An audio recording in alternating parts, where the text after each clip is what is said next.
We're back here at Farmfest 2017 at the Gill Estates on KLGR and on the Facebook.com/KLGR Ag. And I am with a fellow farm broadcaster, Joe Gill from KASM up in Albany, Minnesota. How are you doing today? We're doing great. It's warm, but it wouldn't be Farmfest if it wasn't warm outside. You know, looking at the forecast, today's the warm day. I'd rather get it out of the way now. Exactly. Might need the winter coat by Thursday. I don't know. That's a fine compromise. I'm all about it. So. I'm fine for that. So, you know, we talk off and on, Joe, throughout the year, and a lot of the things that we're dealing with in agriculture, it seems to be statewide.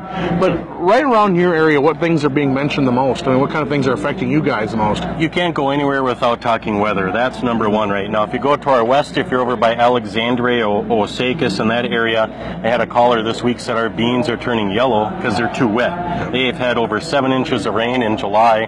You get closer to St. Cloud, that area, a little further south towards Highway 23, they're dry as a bell. They've had under an inch for July. So in a matter of 60, 65 miles, there's a big difference when it comes to rainfall. I know that's something we've been looking at here. We're nowhere near as hurt as they are further north and even in the western parts of our state and even out into the Dakotas. But the thing is, a lot of people waiting for that beneficial rain. We did get teased a little bit last week.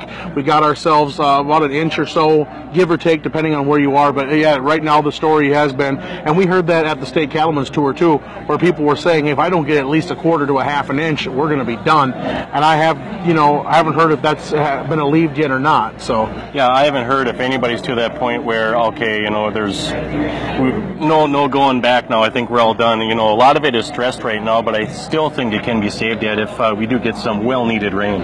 So other than the crop conditions up there, I know you're more in dairy country than I am down here. What kind of things are you guys talking about on that aspect? A lot of people talking Farm Bill coming up Thursday and some sort of renegotiation in this dairy margin protection program. It's well needed.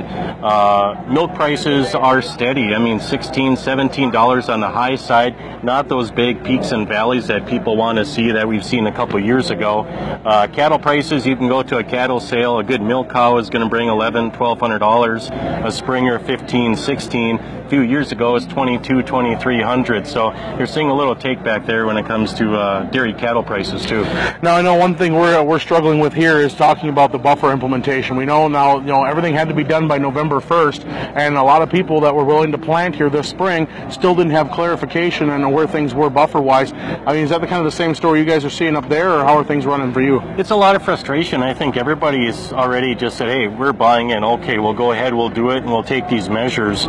Or some of them just waiting for that clarification, or they don't understand why this is classified as this, why can it be classified as this, or maybe it's an old map or an old situation. So I think that's where the main frustration is coming from. But otherwise, I think we're seeing a lot of people already coming into compliance and ready to go. I know one thing we're looking at here, a few places around the Redwood County area, they're saying, you know, hold off because we're redetermining, and some may even need that 60-foot buffer where we didn't think we needed it at the beginning of the year.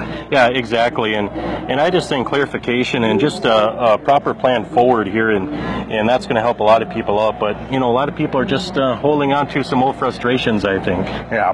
Well, Joe, I appreciate you taking the time to let us know what's going up there in your neck of the woods, and of course we'll probably keep in touch throughout the year and here and so, and find out how things are going towards the end of the harvest season. Hey, sounds great. All right, that's Joe Gill. He's with KASM out of Albany here on the Farm Show, KLGR 1490 AM, FM 95.9, and on Facebook here from Gill Estates for Farmfest 2017.